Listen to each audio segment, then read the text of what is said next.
Yeah. What we're seeing, what she's saying to us. Okay. She's very excited to come. Yes. And that in and of itself tells me something. Amazing. And yesterday when we came, she doesn't normally, her letterboard is in my purse, and she never pulls it out unless she has something really important she wants to tell me. In fact, she doesn't like, she shoves it back in my purse real quickly. She doesn't usually like in public to use it. Yeah. Because she's embarrassed in front of people to use it, which I tell her don't be, but Yeah. because that's how you communicate. Right. But she pulled it out of my purse as I was talking to Josh, and all of a sudden it's right in front of my face, and she wanted to use it. So she's pointing out, and she was telling Josh how she's very excited. She thinks this is going to really help her. So Amazing. yeah. So how old is she's 20 now. Okay. Yeah.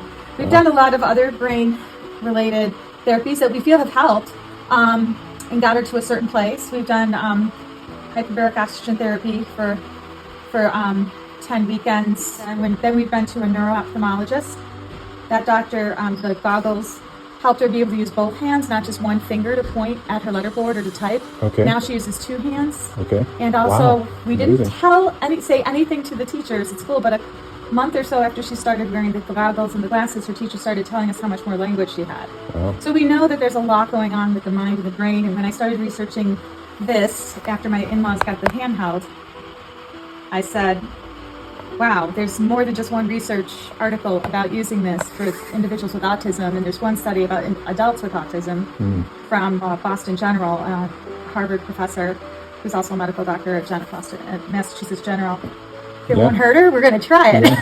I was telling Josh that, because I'm a science teacher I'm a class teacher by a science class teacher, yes I am. One of my favorite things to do is I was teaching the electromagnetic spectrum, and I used to work, I applied to be an astronaut, and for like a year I was doing stuff through that process. Oh, no kidding. Yeah, but I didn't make it. I was like number 17 or something. So the top 30 of us got these kits when we left, and they made us NASA educator astronaut teachers. And one of the kits was about, we got trained in how to use it to be ambassadors, and it was all about how can you detect undetectable things like light, and how do we know about the stars and the lights that comes with.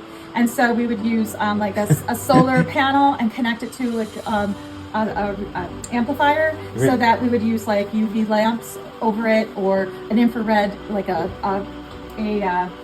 remote from a TV, and the sound would be different, and then you put different lights over it, and the kids could hear how it's different, the sound. So it was like very spectacular to have that. That's just one of the activities we would do, and it was one of my favorites, obviously. So I remember that, and so I'm very well aware of like all these things that are just people just don't know enough about, right? You can be our next spokesperson for Beautiful, the things Reagan knew, and so it took a while, but because we had to come back, and I had to be able to learn how to do it, and my husband, and then her teachers were able to do it with her in school, and eventually she was in regular classes, got to middle school, and she graduated 9th in her class out of 224 in high school. And so she's and it's all just through, because she can type to communicate. And so right now, and that's what I'm hoping this will also help us as we work towards. I hold the board for her. I just hold it. I don't touch her body or anything. I just hold it in front of her for her to type. And she can point at letters on a laminated board or on a USB keyboard that's connected to a type-to-speech app, text-to-speech app. But so if it's on the laminated board, she can she'll just point at it with a pen and then write her answer, her right as well, because I want her to keep up her handwriting, because not a lot of kids who are like Reagan can do that. So we want to make sure her motor skills stay up. So she wants to be able to use these boards independently. We don't want to have to hold it. So I'm hoping that this therapy will also help us as we move towards it. And that's what I went to the Spellers Center for, because Dawn Marie taught us how to help Reagan learn to become an autonomous speller, meaning without somebody holding it.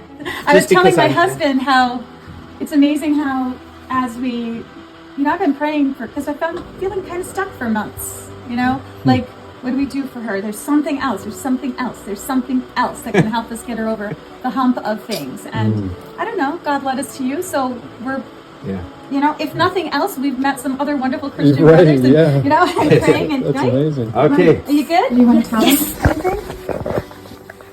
Put this up. Is it okay if I record this? Is this okay? Yes. Okay. You're gonna tell me something? Yes.